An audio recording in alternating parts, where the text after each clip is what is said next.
หนักหนามือจับภาพขึ้นมา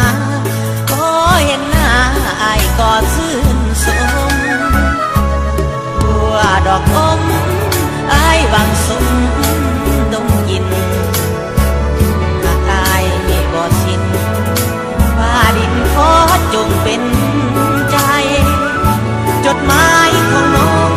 ของควรฝากส่งถึงสายขอขอบใจหลายหลาย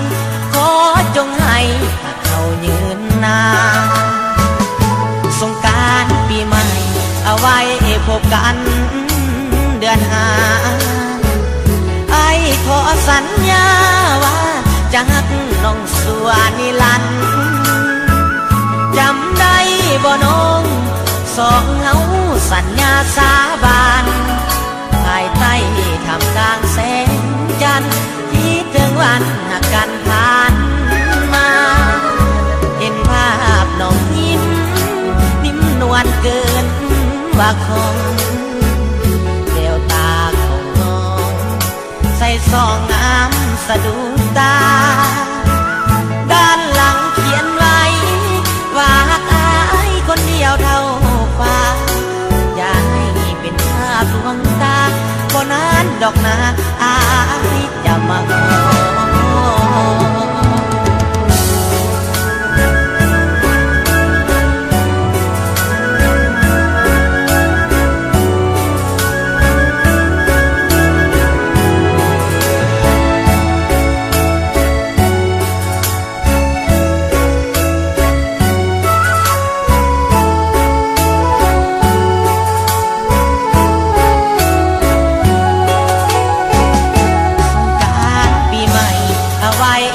กัน